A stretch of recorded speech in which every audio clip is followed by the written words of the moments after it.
नमस्कार दोस्तों, मैं मनसाराम वर्मा अपने चैनल एसएम स्टडी ग्रुप पर आप सभी का बहुत बहुत स्वागत करता हूं। दोस्तों 30 सितंबर और 1 अक्टूबर के एग्ज़ाम को ध्यान में रखते हुए लोअर पीसीएस की टोह सीरीज, घटना चक्र की टोह सीरीज आपको सॉल्व करवाई जा रही है।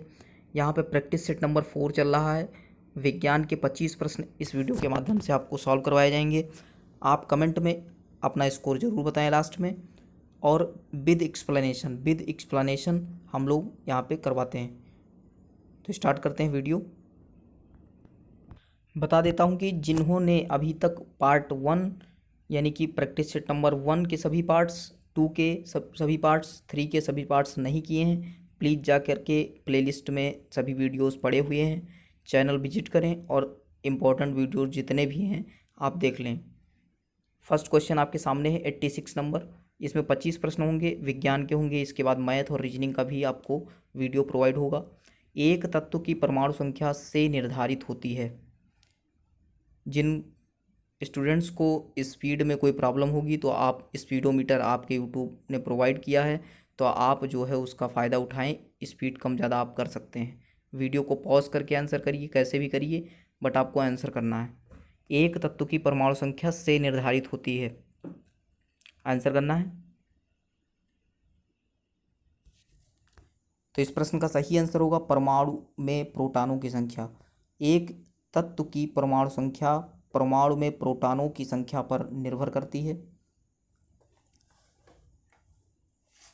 अगर हम बात करते हैं इसके एक्सप्लेनेशन की, तो किसी तत्व के परमाणु संख्या तत्व के एक परमाणु के नाभिक में उपस्थित प्रोटॉनों की संख्या के बराबर होती है। नेक्स्ट प्रश्न है, सर्वाधिक स्थिर या निष्क्रिय परमाणुओं की बाहरी कक्षा में इलेक्ट्रॉनों की संख्या होती है।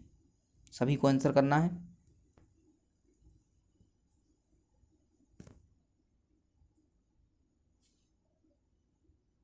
तो इसका सही आंसर होगा ऑप्शन नंबर डी, यानी कि 8 इसका सही आंसर है। किसी परमाणु की बाह्यतम कक्षा में यानी कि बाहरी कक्षा में यदि इलेक्ट्रॉनों की संख्या 8 होती है तो इसे अस्थाई क्या कहते हैं, अस्थाई या फिर संतुष्ट पूर्ण संतुष्ट अवस्था कहते हैं। ऐसे परमाणु अक्रिय गैसों के होते हैं जो प्रायः रासायनिक रूप से अक्रिय होते हैं, अर्थात ऐसे तत्व शीघ्रता से या सरलता से किसी तत्व के साथ संयोग नहीं कर पाते। तो इसका सही आंसर होगा ऑप्शन नंबर डी, यानी कि 8। नेक्स्ट प्रश्न है, सभी प्रश्न इंपॉर्टेंट हैं तो सबका एक्सप्लेनेशन और आंसर जरूर करना है। तो इसका सही आंसर क्या होगा बताना है। वहित यानी कि वाहित मल में घुले हुए निलंबित अपद्रव्य को क्या कहते हैं। वीडियो को लाइक, शेयर और कमेंट जरूर करिएगा। जो भी सजेशन है उनका स्वागत है, आप जरूर बताइए। तो इसका सही आंसर होगा ऑप्शन नंबर डी, संदूषक। संदूषक कहते हैं, वाहित मल में घुले हुए निलंबित अपद्रव्य को संदूषक कहते हैं। तो इसका सही आंसर संदूषक होगा। नेक्स्ट प्रश्न है, निम्नलिखित में से किसने ग्रहों की गति के नियमों की खोज की है। इंपॉर्टेंट है प्रश्न। तो इसका सही आंसर होगा जे केपलर। जे केपलर का पूरा नाम है जोहान्स केपलर। ये हैं जर्मनी से इनका संबंध है, जोहान्स केपलर। इन्होंने क्या किया, ग्रहों की गति के नियमों की खोज की है। केपलर ने ग्रहीय गतियों के 3 आधारभूत नियमों का भी प्रतिपादन किया, तो इसको भी ध्यान रखना है। नेक्स्ट प्रश्न है, बायोलॉजी से ऑक्सीजन युक्त रक्त का संचरण द्वारा होता है। इंपॉर्टेंट क्वेश्चन है कि ऑक्सीजन युक्त रक्त का संचरण किसके द्वारा होता है। तो 90 का सही आंसर होगा फुफ्फुस सिरा इसका सही आंसर है, या फिर कह सकते हैं पल्मोनरी शिरा, ये भी कह सकते हैं। तो इसका सही आंसर क्या होगा, फुफ्फुस सिरा में क्या होता है, ऑक्सीजनेटेड ब्लड सर्कुलेट करता है। और फुफ्फुस धमनी में जो है यहाँ पे डीऑक्सीजनेटेड ब्लड जो है सर्कुलेट होता है फुफ्फुस धमनी में, और फुफ्फुस सिरा में ऑक्सीजनेटेड ब्लड का सर्कुलेशन होता है। तो इंपॉर्टेंट होगा क्वेश्चन। नेक्स्ट प्रश्न है, स्तनधारियों में सबसे छोटी अस्थि होती है, नाम बताना है। तो इसका सही आंसर होगा 91 का डी ऑप्शन। डी ऑप्शन बिल्कुल सही है, यानी कि स्टेप्स कहाँ होता है? कान में। कान की हड्डी का नाम है स्टेप्स। कान में कितनी हड्डियाँ होती हैं? तो 3 3 करके 6 हड्डियाँ होती हैं टोटल। नेक्स्ट प्रश्न की बात करें, कोलेस्ट्रॉल का संबंध किससे है? सभी को बताना है। 92 का सही आंसर सभी लोग बताएं। कोलेस्ट्रॉल का संबंध किससे होगा? तो इसका सही आंसर होगा वसा। कोलेस्ट्रॉल का संबंध वसा से है, क्योंकि यह यौगिक सभी प्रकार की जंतु वसा यानी कि एनिमल फैट में पाया जाता है। कोलेस्ट्रॉल एक सफ़ेद यानी कि वाइट कलर का क्रिस्टलीय स्ट्रॉल होता है। स्ट्रॉल, STEROL, स्ट्रॉल होता है। कोलेस्ट्रॉल का अगर रासायनिक सूत्र की बात करें तो रासायनिक सूत्र होता है कोलेस्ट्रॉल का C27H45OH, ये इसका फॉर्मूला होता है। रक्त में कोलेस्ट्रॉल जब बढ़ जाता है तो क्या होता है? हृदय संबंधी बीमारियां यानी कि हृदयाघात की जो है घटना संभावना बढ़ जाती है। हृदयाघात की घटना या संभावना बढ़ जाती है। कब? जब कोलेस्ट्रॉल की मात्रा शरीर में ज़्यादा हो जाती है। नेक्स्ट प्रश्न है, किसी तार में विद्युत धारा प्रवाहित होने से उत्पन्न ऊष्मा का परिमाण पर निर्भर नहीं करता। 93 का आंसर करना है। तो 93 का सही आंसर इनमें से कोई नहीं होगा, यानी कि लंबाई, पदार्थ, मोटाई, इनमें से किसी पर निर्भर नहीं करता है। अगर हम बात करते हैं तो यहाँ पे देख लें कि H इक्वल्स टू क्या होता है? H equals to I square, एक बार फिर से लिख देता हूँ, H इक्वल्स टू होता है आई स्क्वायर RT होता है। अब यहाँ पे क्या होता है? H प्रोपोर्शनल R होता है। R क्या होता है? तार का प्रतिरोध होता है। अगर हम बात करते हैं इसकी तो हम एक बार पूरा बता देते हैं कि किसी चालक द्वारा यानी कि किसी चालक तार में प्रवाहित धारा के कारण उत्पन्न ऊष्मा जो होती है H equals to I square RT, ये इसका सूत्र होता है। अर्थात उत्पन्न ऊष्मा H proportional R, H directly proportional R, यानी कि R यहाँ पे क्या है? तार का प्रतिरोध है। तो R का मान तार के पदार्थ, लंबाई तथा मोटाई पर ही निर्भर करेगा, क्योंकि यहाँ फार्मूला से क्लियर हो रहा है। अतः ऊष्मा जो होगी H भी इन राशियों पर निर्भर करेगी। किस पे निर्भर करेगी? H किस पे निर्भर करेगी? जितनी भी राशियाँ हैं इन पे ही निर्भर करेगी। तो इसका सही आंसर क्या होगा? इनमें से कोई नहीं। नेक्स्ट प्रश्न है, किसी आँख, कान, नाक तथा गले का निरीक्षण करने के लिए डॉक्टरों द्वारा कौन सा दर्पण का यूज किया जाता है? वेरी इंपॉर्टेंट क्वेश्चन है, कई बार एग्जाम्स में आ चुका है।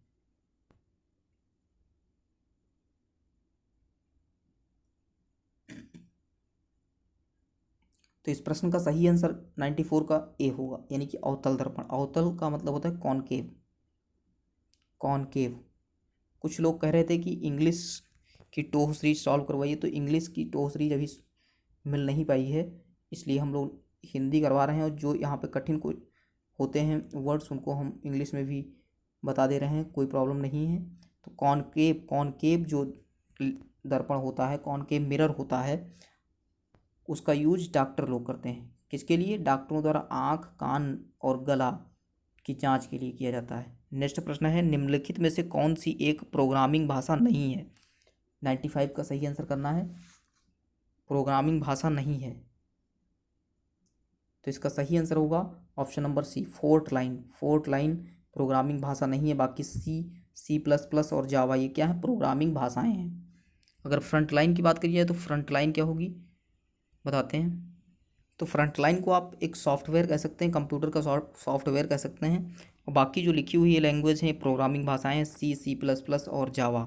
तो नेक्स्ट प्रश्न की ओर बढ़ते हैं। प्रश्न है, धातु के एक अमलगम में आधार तत्व होता है। तो ये प्रश्न हम पहले भी करवा चुके हैं, तो सभी को सही आंसर करना चाहिए। 111 का सही आंसर सभी लोग करें। सही आंसर होगा Hg, यानी कि पारा इसका सही आंसर है।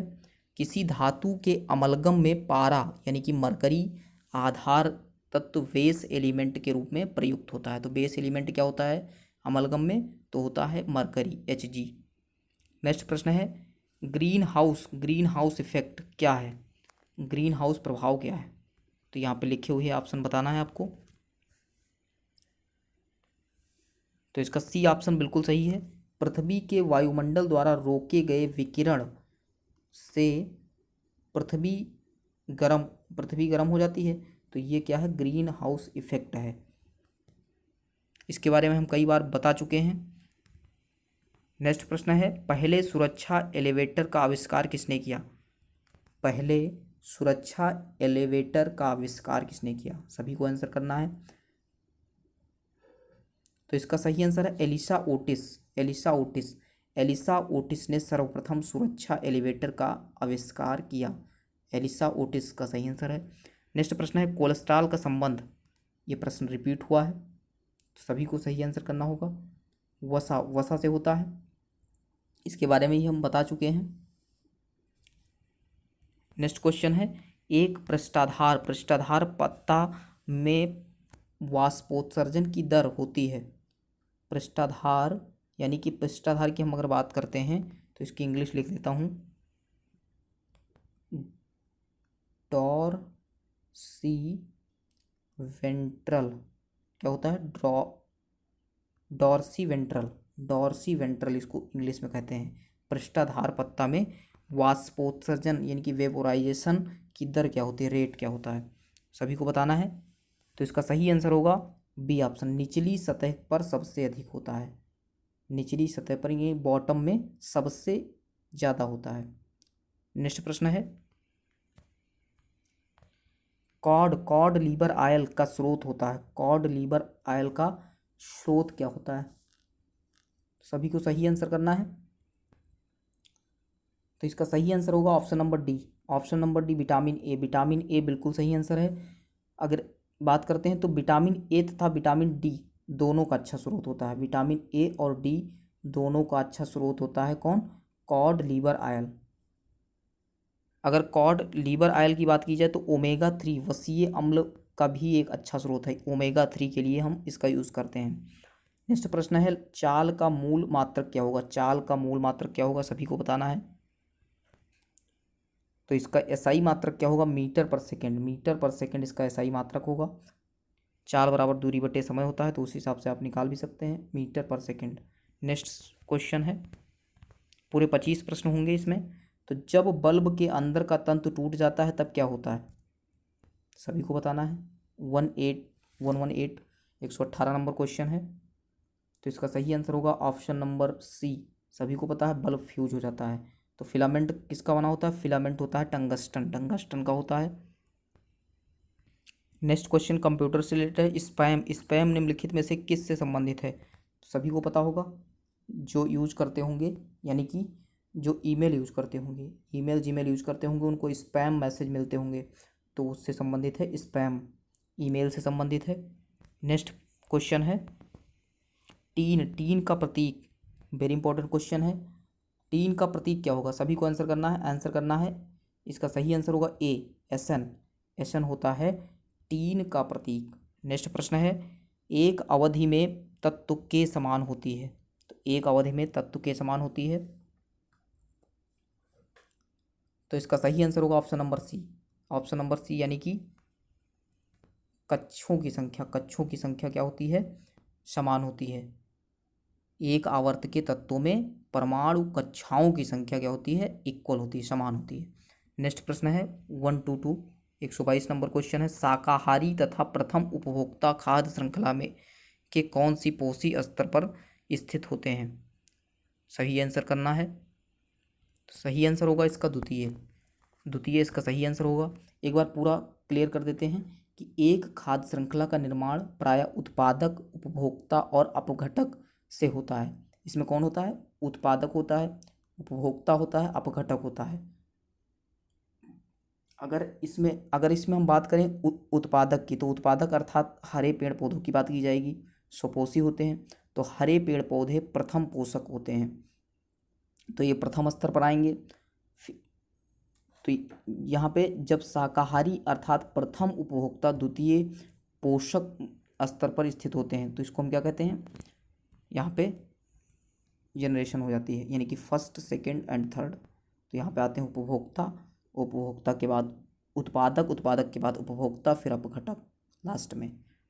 नेक्स्ट प्रश्न है, सूर्य का प्रकाश परिवेश का कौन सा घटक होता है, घटक बनता है? 1 2 3 यानी 123 नंबर का सही आंसर सभी को करना है। तो इसका सही आंसर होगा अजैव घटक। अजैव घटक सूर्य का प्रकाश परिवेश का कौन सा घटक है?